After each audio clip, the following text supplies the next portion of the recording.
Hola, balik lagi ya. Oke, di video kali ini gua mau bahas sedikit hasil matchday kedua Champions League. Oke, kita mulai dari pertandingan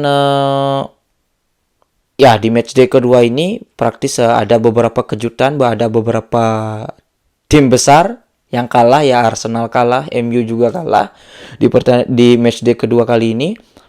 Oke, kita mulai dari pertandingan grup C. Ada Union Berlin yang kalah dari Sporting Braga 2-3. Dan dari grup D ada Real Sociedad yang menang 2-0 di kandangnya Salzburg. Dan ada dari grup A, Bayern Munchen berhasil menang 1-2 dari Copenhagen.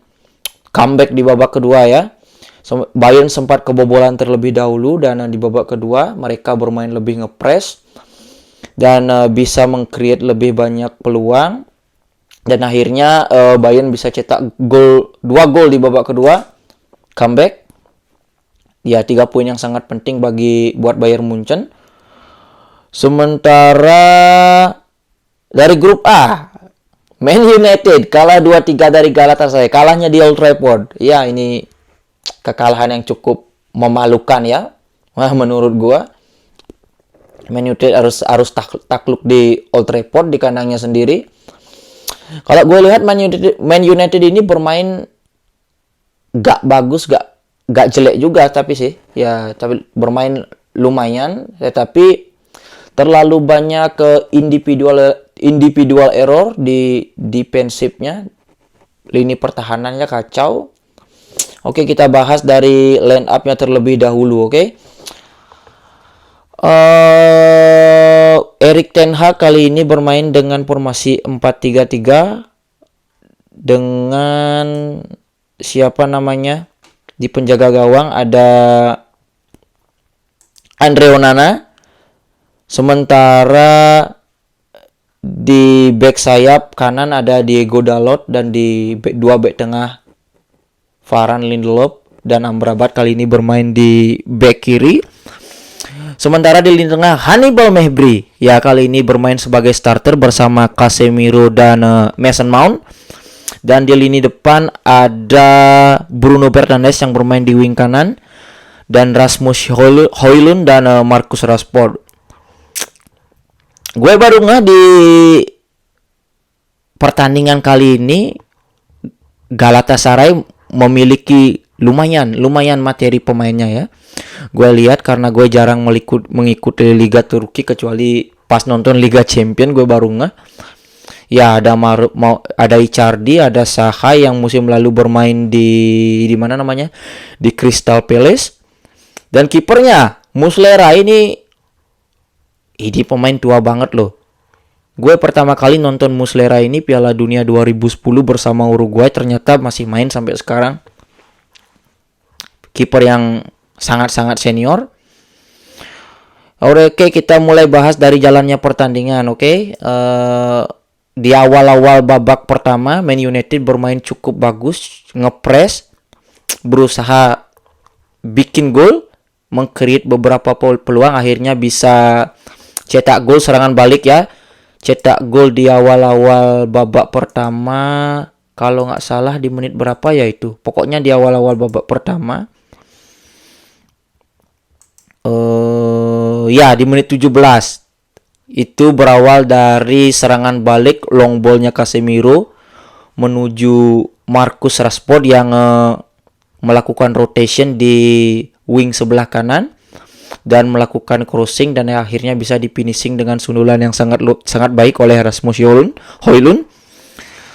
Tidak berselang lama Galatasaray bisa membalas dengan gol dari Wilfried Zaha. Pertanyaannya, ini salahnya siapa? Ini kesalahannya siapa gol ini bisa terjadi? Kalau menurut gue pribadi, ini kesalahannya Diego Dalot yang gagal mengcover man to man-nya si Wilfried Zaha. Bagaimana bisa Wilfried Zaha ini melakukan shooting sebebas itu sementara sudah di marking oleh Diego Dalot ini? Apa ini kesalahannya Onana? Gue rasa enggak juga, karena shootingnya Wilfried Zaha ini sempat mantul ke tanah dan ngelewatin si Onana gitu. Ya ini murni kesalahannya Diego Dalot. Dan akhirnya ya 1-1 di babak pertama. Mulai di babak kedua Rasmus Højlund mencetak gol yang sangat luar biasa, solo run ya. Skill individunya si Rasmus Højlund. Dia sempat juga cetak gol tapi ya dalam posisi offside, akhirnya dianulir. Akhirnya di menit 71 si Galatasaray ini sempat membalas. Gol ini berawal dari lemparan ke dalam dari throw in, ada kombinasi 1-2 seperti itu, memanfaatkan space yang ditinggalkan Amrabat. Ya Amrabat telat mengcover sisi wing kirinya, akhirnya pemain Galatasaray ini melakukan cutback dan berhasil di finishing ke pojok gawangnya si Onana, gagal diselamatkan. Dan beberapa menit berselang siapa namanya, si Galatasaray sempat mendapat penalti ya. Ya, ini kesalahannya siapa? Ini kesalahannya Onana. Onana bermain sangat buruk di pertandingan kali ini. Gue nggak ngerti ya. Onana tahun ini di MU sangat berbeda dengan Onana yang musim lalu bermain sangat luar biasa di Inter. Gue juga nggak ngerti kenapa dengan Onana ini. Apa mungkin kalau menurut pendapat pribadi gue ini karena organisasi pertahanannya MU itu amburadul ya, sangat-sangat amburadul. Seperti selalu ada miskomunikasi di lini belakang seperti itu. Ya, Onana salah umpan bisa dipotong oleh pemain Galatasaray. Akhirnya posisinya itu udah 1-on-1 dengan Onana ya. Casemiro have no choice, di tackle dari belakang, kartu kuning kedua, kartu merah. Galatasaray dapat hadiah penalti tapi gagal dieksekusi oleh Icardi. Dan akhirnya di menit-menit akhir Icardi berhasil menebus kesalahannya, cetak gol kemenangan 2-3 untuk Galatasaray. Ini kembali miskomunikasi. Jebakan offside trapnya gagal dari quartet backnya MU. Si Icardi lolos dan melakukan finishing yang sangat bagus ya. Seperti yang kita tahu, Icardi ini bukan striker yang jelek. Ini target man yang cukup moncer bermain di Inter, di PSG, di umur yangnya cukup senior ya. Killer instingnya masih ada, dapat peluang-peluang kecil itu ya bisa di finishing dengan baik oleh dia. Ya di pertandingan kali ini ya gue rasa kita nggak bisa menyalahkan Erik ten Hag. Ya ini murni pemainnya ya terlalu banyak error, pemain lini belakang, kesalahan individu, terlalu banyak salah passing. Ya terlalu banyak kesalahan individu. Kita tidak bisa menyalahkan cuma Erik ten Hag. Ya dari gue rasa kalau lihat dari permainan United ini tidak bermain buruk-buruk amat ya, tapi tidak bagus juga. Tapi kita sudah bisa melihat ide permainannya Erik ten Hag itu udah bisa kita lihat. Ya dia berusaha memanfaatkan space yang ditinggalkan oleh high line defensifnya Galatasaray dengan kecepatannya si Rasmus Højlund sempat mendapatkan beberapa peluang ya. It happened. Karena ini murni kekalahan United ini murni karena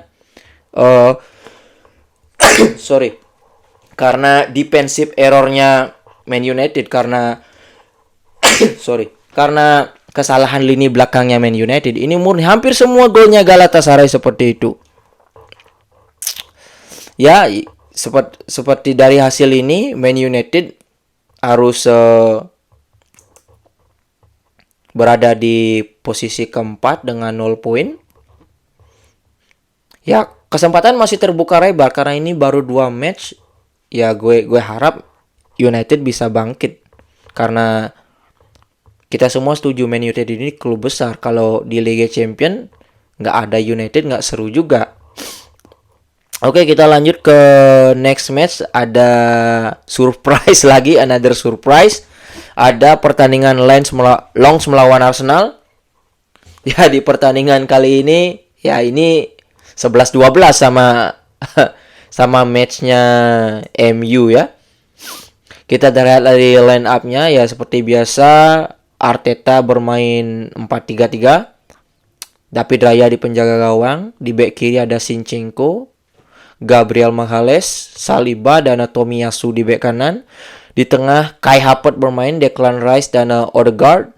Sementara di depan ada Trossard di kiri, Jesus dan Bukayo Saka di di wing sebelah kanan. Oke, sementara dari Long musim ini bermain sangat menurun ya, tidak seperti Long musim lalu yang berhasil lolos ke Champions League, cukup menyulitkan PSG di Ligue 1. Ya, sekarang Long berada di posisi 15 di Ligue 1. Di pertandingan kali ini Arsenal unggul lebih dulu melewati Bukayo Saka, finishing yang sangat bagus dari Bukayo Saka. Dan akhirnya Longs berhasil membalas di menit 25 melalui si Thomasson. Ini gol keduanya Longs ini kesalahannya di bek kiri, kesalahannya Zinchenko karena dia gagal menutup ruang.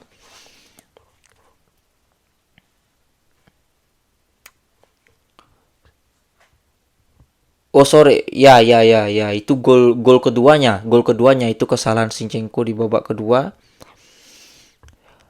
Di pertandingan kali ini gimana ya? Arsenal ini bermain cukup bagus, bermain cukup luar biasa di pertandingan kali ini. Nggak jelek-jelek juga, tapi ya kombinasi seperti biasa. Gue seneng nonton Arsenal karena Arsenal ini permainannya banyak kombinasi, permainan menyerangnya oke lah. Yang menjadi masalah sama Arsenal ini ya, Arsenal ini tidak punya goal scorer, tidak punya nomor 9 yang finisher lah seperti itu. Ya, klub sebesar Arsenal masih bergantung sama Gabriel Jesus dan si Nketiah ya. Gue rasa kepingan terakhir Arsenal ini ya mereka harus mempunyai, at least harus punya nomor 9 yang bagus seperti itu. Dari segi permainan ya Arsenal bermain cukup bagus. Tapi di pertandingan kali ini si Bukayo Saka ditarik di menit 34 karena cedera. Akhirnya diganti dengan Fabio Vieira di wing kanan. Fabio Vieira ya bukan bermain di posisinya. Naturalnya si Fabio Vieira ini adalah seorang gelandang serang dan di pertandingan kali ini dimainkan di wing kanan. Sama sekali hilang di babak pertama dan babak kedua, sama sekali Fabio Vieira ini nggak kelihatan. Dari pertandingan ini kita bisa lihat Arteta ini gak pernah belajar ya. Gak pernah belajar dari kesalahan-kesalahan dia sebelumnya. Terlalu banyak percobaan, terlalu banyak eksperimen. Oke, Arteta ini pelatih yang jago taktik, pelatih yang kaya taktik ya. Bisa bikin set play dan lain-lain yang luar biasa. Karena dia ya pernah belajar sama jadi asistennya salah satu pelatih terbaik dunia, yaitu ya Pep di Man City. Tapi Arteta ini di pemilihan dan pergantian pemainnya ini kacau. Benar-benar kacau. Sangat sering Arteta ini salah pilih pemain, salah coba ini. Sering melakukan percobaan yang aneh-aneh. Tapi percobaannya itu ya hampir semua gagal. Kita bisa lihat di pertandingan kali ini. Ya oke, kita lanjut ke pertandingan selanjutnya. Ada Sevilla yang kembali bermain imbang 2-2 melawan PSV, dan ada Inter yang menang 1-0 melawan Benfica. Dan kita balik ke grup C, ada Real Madrid yang berhasil menang 2-3 di kandangnya Napoli. Kemenangan yang penting ya buat Real Madrid. Ya ini gue sebagai fansnya Madrid, ini salah satu match yang secara permainan salah satu match terbaiknya Real Madrid musim ini. Menurut gue secara permainan bermain sangat ngepres ya, sangat ngotot dari babak pertama, ingin mencetak gol lebih dulu. Ya seperti yang kita ketahui di match-match sebelumnya ini, mayoritas matchnya Real Madrid musim ini sangat sering kecolongan di awal-awal menit babak pertama itu, ya telat panas sering sekali seperti itu. Tapi di pertandingan kali ini gue melihat Real Madrid memulai laga dengan cukup baik ya, walaupun harus kebobolan terlebih dahulu di menit 19 oleh si Ostigard, pemain bek tengahnya Napoli dari Norwegia. Ya, gol ini berawal dari umpan lambung yang gagal diantisipasi oleh si Kepa ya. Kepa gagal mengclearance bolanya, dan akhirnya bola liarnya itu berhasil disundul oleh Ostigard dan masuk, dan gol di menit ke-19. Ya, kita bicarakan ya, akhir-akhir ini banyak yang memuji Kepa ini kiper bagus. Ya, gue setuju Kepa ini kiper bagus, tapi kalau dibandingkan dengan Courtois, Kepa ini masih dua level di bawah Courtois menurut pendapat gue. Karena apa? Jangkauannya si Kepa ini pendek karena posturnya si Kepa ini nggak terlalu tinggi ya. Tidak seperti Courtois. Courtois itu jangkauannya, lompatannya itu tinggi, sehingga karena jangkauannya tinggi, kadang-kadang saat duel-duel bola atas itu Courtois itu sering bisa motong umpan-umpan silang seperti ini. Tapi secara refleks dan build up dan lain-lain, ya Kepa ini pemain bagus, apalagi refleksnya seperti yang kita tahu. Dia melakukan beberapa save penting juga akhir-akhir ini di beberapa pertandingan, termasuk di pertandingan kali ini. Dan akhirnya di menit 27 Vinicius berhasil cetak gol. Ya, finishing yang sangat luar biasa dari sudut sempit, berhasil cetak gol di tiang jauh. Finishing yang sangat luar biasa, world class finishing. Memanfaatkan umpan dari Jude Bellingham. Ini awalnya backnya Napoli salah passing, dan passingnya itu bisa dipotong oleh Bellingham dan diumpan ke Vinicius dan di finishing. Ya, melawan tim seperti Real Madrid, lo itu nggak boleh melakukan kesalahan yang kecil-kecil seperti ini, apalagi kesalahannya ini di depan gawang lo sendiri. Seperti yang kita tahu, lini depannya Real Madrid itu luar biasa. Hampir semua pemain Real Madrid bisa melakukan finishing. Sepersekian peluang itu bisa dikonversikan menjadi gol. Seperti itu. Kalau ya lo menghadapi tim-tim besar seperti Real Madrid, lo nggak boleh melakukan kesalahan sekecil-kecil seperti ini. Dan akhirnya di menit ke-34 Jude Bellingham berhasil cetak gol. Ya, gol yang luar biasa, solo run. Skill individunya Bellingham melewati beberapa pemain, mengecoh backnya Napoli dan berhasil di finishing, sangat luar biasa. Real Madrid unggul 2-1 di babak pertama. Dan di babak kedua Napoli bermain lebih ngepres. Akhirnya Napoli ini dapat penalti di menit 54. Ya, handballnya Nacho. Apakah ini handball? Kalau di Liga Champion, iya. Kalau di Liga mungkin bisa dipertimbangkan. Karena apa? Karena aturan di Liga Champion itu lebih straight dari di Liga. Kalau di Liga seperti Liga Inggris itu, memang wasitnya itu mencek VAR, tapi keputusan akhirnya itu masih ada di perspektif wasitnya lah. Masih ada negotiationnya, masih ada lobby-lobbynya. Sementara di Liga Champion ini straight. Kalau ya hand. Tapi ya ini hand karena tangannya Nacho itu saat ngeblok bola itu tangannya ke atas. Tangannya bukan di posisi off. Seperti itu. Kalau menurut pendapat gue, ya ini penalti. dan akhirnya bisa dikonversikan oleh di Zielinski. Penalti yang cukup bagus ya di pojok, sempat memantul di tiang dan akhirnya masuk. Ya, penalti seperti ini hampir mustahil bisa di save oleh kiper. Dan akhirnya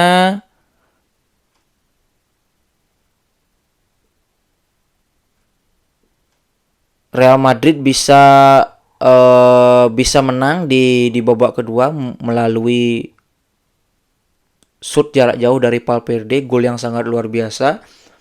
Salah satu keunggulannya Valverde yaitu ya shootnya keras banget, sempat mantul di mistar gawang, akhirnya mengenai kepalanya Alex Meret dan masuk ke gawangnya Napoli. Ya, 2-3 untuk Real Madrid. Real Madrid mendapat another 3 points. Gue cukup happy dengan hasil ini. Ya, dari segi permainan ya Real Madrid bermain cukup bagus walaupun harus kebobolan 2 gol ya. Tapi gue ada beberapa catatan untuk lini belakangnya Real Madrid ya musim ini khususnya. Real Madrid musim ini sangat lemah di apa namanya? Kelemahan defensifnya Real Madrid musim ini itu sangat kelihatan dari antisipasi umpan-umpan lambung, umpan-umpan silang. Bola-bola atasnya Real Madrid itu sangat buruk musim ini. Menurut pendapat gue ya, sebagai penonton, sebagai fansnya Real Madrid, ini adalah kelemahan yang paling mencolok di pertahanannya Real Madrid ini. Bisa kita lihat di pertandingan kali ini. Man marking, duel-duel bola bawah, dan tackle-tacklenya back-back Real Madrid itu luar biasa. Man markingnya terutama Rudiger itu di bola-bola bawah selalu menang. Tapi ketika ada umpan lambung, ketika ada umpan-umpan silang ke kotak penalti itu, kadang-kadang back-backnya Real Madrid ini gimana ya? Telat naik kadang-kadang. Ya, sangat sering telat naik. Kita bisa lihat 90 menit Osimhen ini dikantongin sama Rudiger. Cuma dapat berapa peluang? Paling cuma peluang bersihnya itu cuma satu, headernya itu, sundulannya itu di babak pertama itu, ya itu aja. Peluang bersihnya Osimhen yang berpeluang menjadi gol di pertandingan kali ini.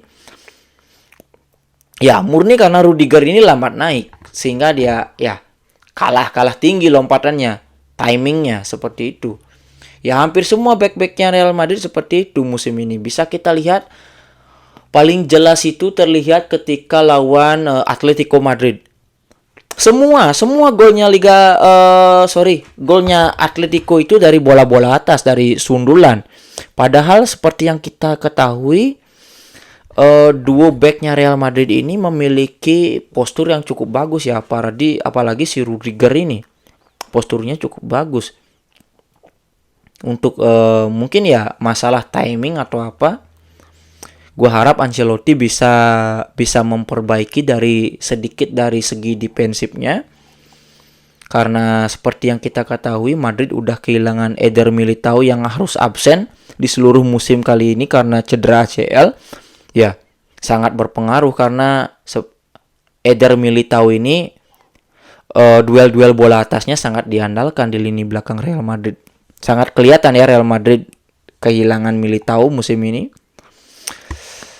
Ya, itu aja untuk ulasannya hari ini. Besok masih ada pertandingan beberapa Liga Champion dari beberapa grup lainnya. Ya mungkin kalau ada waktu gue mau bahas previewnya, atau mungkin gue akan langsung bahas reviewnya untuk besok ya. Oke, see you. Thank you so much.